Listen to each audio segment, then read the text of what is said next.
तुमचे स्वागत आहे MCQ वाला मराठी या आपल्या एज्युकेशनल यूट्यूब चॅनलवरती। तर विद्यार्थी मित्रांनो, आज दिनांक 25 फेब्रुवारी 2024।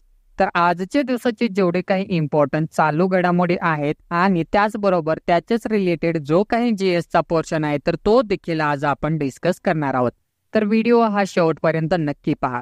तर व्हिडिओला सुरुवात करण्यापूर्वी जे कोणी विद्यार्थी मित्र चॅनलवरती नवीन असतील त्यांनी चॅनलला सबस्क्राईब करा आणि त्याचबरोबर बेल आयकॉनवरती क्लिक करा आणि ऑल नोटिफिकेशन सेट करा, म्हणजेच चॅनलचे जे काही नवीन व्हिडिओ असतील त्याचे नोटिफिकेशन्स तुम्हाला मिळत जातील। तर डेली आपलं रोज सकाळी 7 वाजता करंट अफेअरचा व्हिडिओ अपलोड होत असतो, ते देखील तुम्ही पाहू शकाल। चला तर मग आपण आजच्या व्हिडिओला सुरुवात करूया।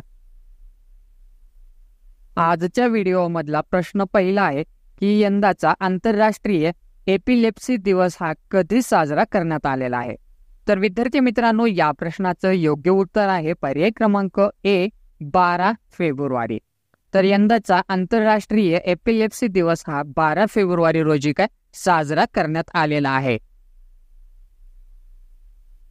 तर लगेचच आपण फेब्रुवारी महिन्यातील जे काही महत्त्वाचे दिवस आहेत तर त्याबद्दल जाणून घेऊयात। तर 1 फेब्रुवारीला भारतीय तटरक्षक दिवस म्हणून साजरा केला जात असतो। 2 फेब्रुवारीला जागतिक पाणथळ दिवस म्हणून साजरा केला जात असतो। 4 फेब्रुवारीला जागतिक कर्करोग दिवस म्हणून साजरा केला जात असतो। 7 फेब्रुवारीला सुरक्षित इंटरनेट दिवस म्हणून साजरा केला जात असतो। 10 फेब्रुवारीला राष्ट्रीय जंतनाशक दिवस म्हणून साजरा केला जात असतो। 11 फेब्रुवारीला विज्ञानातील महिला आणि मुलींचा आंतरराष्ट्रीय दिवस म्हणून साजरा केला जात असतो। 12 फेब्रुवारीला डार्विन दिवस आणि राष्ट्रीय उत्पादकता दिवस म्हणून साजरा केला जात असतो। 13 फेब्रुवारीला जागतिक रेडिओ दिवस आणि सरोजिनी नायडू यांची जयंती साजरी केली जात असते।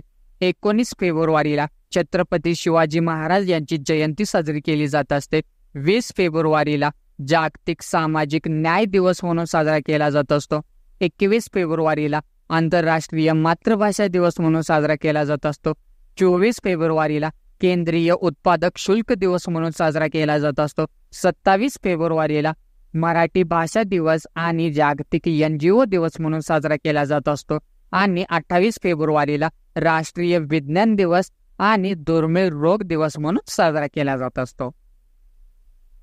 पाहूयात पुढचा प्रश्न क्रमांक 2। तमांग समाजाकडून सोनल लोहासर हे कोणत्या देशात साजरा केला जात आहे। तर विद्यार्थी मित्रांनो, या प्रश्नाचं योग्य उत्तर आहे पर्याय क्रमांक सी नेपाळ।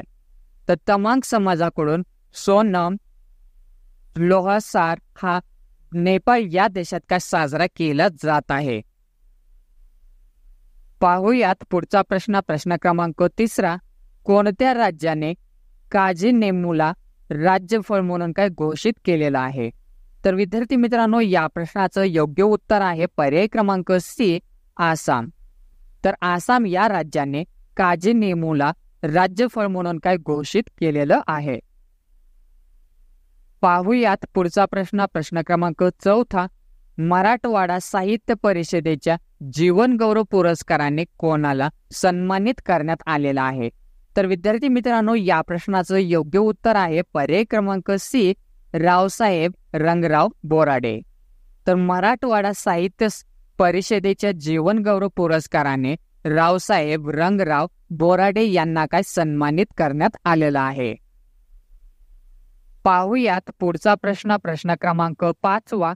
12 फेब्रुवारी रोजी स्वामी दयानंद सरस्वती यांची कितवी जयंती साजरी करण्यात आली आहे। तर विद्यार्थी मित्रांनो, या प्रश्नाचं योग्य उत्तर आहे पर्याय क्रमांक डी 220। तर 12 फेब्रुवारी रोजी स्वामी दयानंद सरस्वती यांची 200वी जयंती ही साजरी करण्यात आलेली आहे। पाहूयात पुढचा प्रश्न क्रमांक 6। आंतरराष्ट्रीय न्यायालयाचे नवीन अध्यक्ष म्हणून कोणाची नियुक्ती करण्यात आली आहे। तर विद्यार्थी मित्रांनो, या प्रश्नाचं योग्य उत्तर आहे पर्याय क्रमांक बी नवाब सलाम। तर आंतरराष्ट्रीय न्यायालयाचे नवीन अध्यक्ष म्हणून नवाब सलाम यांची नियुक्ती करण्यात आलेली आहे। पाहूयात पुढचा प्रश्न क्रमांक 7। अंटार्क्टिकाच्या वैज्ञानिक अभ्यासासाठी नुकतेच किनलिंग स्टेशन हे कोणी सुरू केले आहे?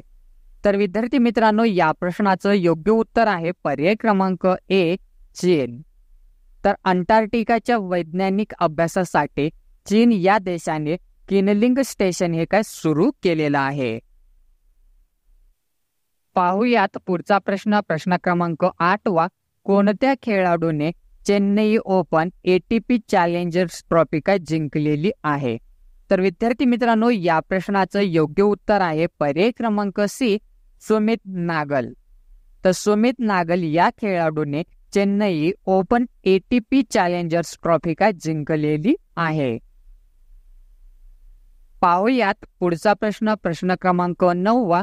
भारत सरकारचा एक प्रमुख उपक्रम फिट इंडिया चळवळीचा नवीन ब्रँड अँबॅसेडर्स म्हणून कोणाची नियुक्ती करण्यात आलेली आहे?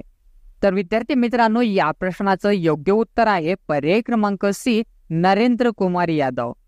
तर भारत सरकारचा एक प्रमुख उपक्रम फिट इंडिया चळवळीचा ब्रँड अँबॅसेडर्स म्हणून नरेंद्र कुमार यादव यांची काय नियुक्ती करण्यात आलेली आहे.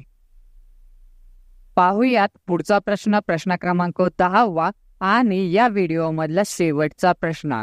तर फुटबॉलच्या माध्यमातून क्रीडा संस्कृतीला प्रोत्साहन देण्यासाठी कोणत्या मंत्रालयाने फिफाशी करार केलेला आहे? तर विद्यार्थी मित्रांनो, या प्रश्नाचं योग्य उत्तर आहे पर्याय क्रमांक ए, शिक्षण मंत्रालय. तर फुटबॉलच्या माध्यमातून क्रीडा संस्कृतीला प्रोत्साहन देण्यासाठी शिक्षण मंत्रालयाने फिफाशी करार केलेला आहे.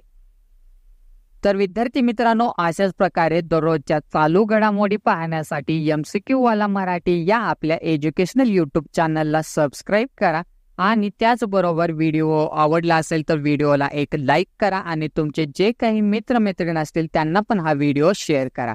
जर तुम्हाला काही मला सुचवायचं असेल तर बिंदासपणे मला कमेंट बॉक्समध्ये कमेंट करून सांगू शकता.